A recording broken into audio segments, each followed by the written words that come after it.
It's the world's largest shake table facility, and it can hold buildings weighing up to 2.5 million pounds. The table moves in all three directions simultaneously. It's the first wood building of this size that's ever been tested.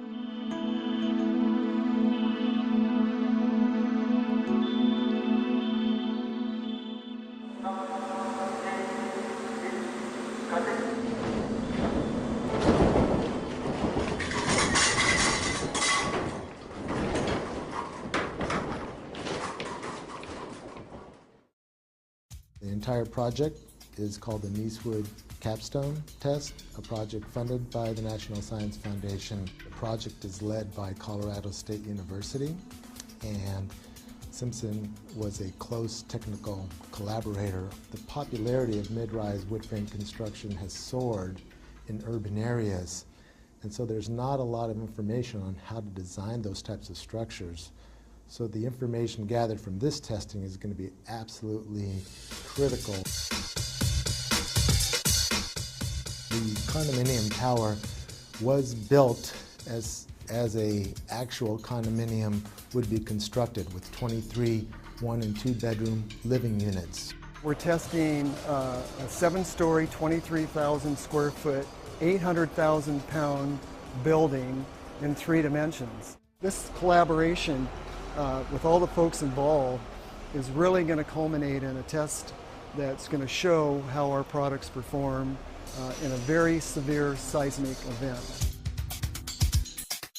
The forces of an earthquake on a structure of this size create a lot of secondary forces inside of the building, and the only way to hold those forces together is with connectors such as the ones that Simpson Strong Tie makes and provides.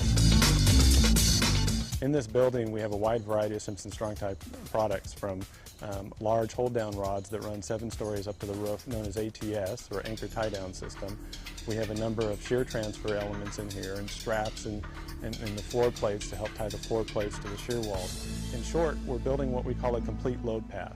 This building, the Nicewood Capstone building, is designed using a performance-based seismic design philosophy. It's a method to design specifically for, or explicitly maybe, for performance of the building. We don't just design a component or an assembly. We actually design it all together and then we check it. And performance-based design allows us, if we know enough about how the building reacts, to actually select what level of damage we want to see in the building during an earthquake. We're doing a series of tests on this structure so that we can incrementally increase our knowledge as to how the building is responding at different levels of shaking. We're not only going back and forth, side to side, but we're going up and down as well. So we're getting all of the vertical accelerations and lateral accelerations exactly like that Northridge earthquake, but times 1.8.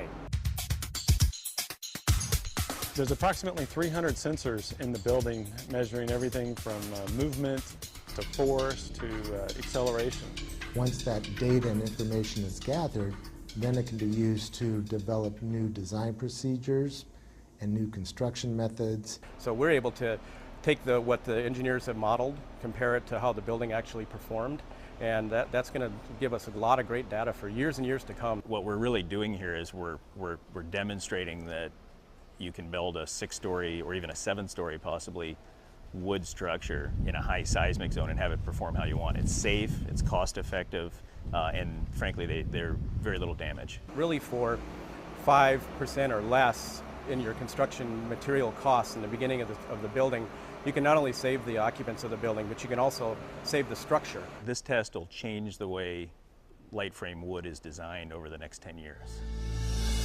We've invited several key engineers from across the country, building departments.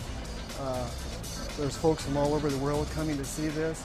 When you see an actual test, the impact that has on you is so significant that it really makes you think twice about what you put down on paper.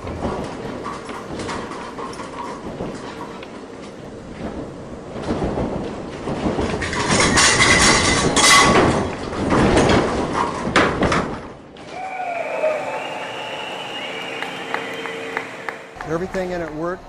There was minimal damage to the inside of the building, minimal damage to the outside of the building. I would say that this testing really does validate the performance-based design concepts developed at the various universities involved in this project. It's phenomenal that we can have a test of this size and magnitude of a building like this and actually get some real test data. Simpson never forgets, and they're always trying to make sure that they're really providing what the structural engineering and construction community needs. And I've always been impressed with taking that extra step to really know the science part of what we do. It's truly unprecedented what they've done today. I think this is really, it's truly about saving lives, and the information that's been generated as a result of this test is truly groundbreaking.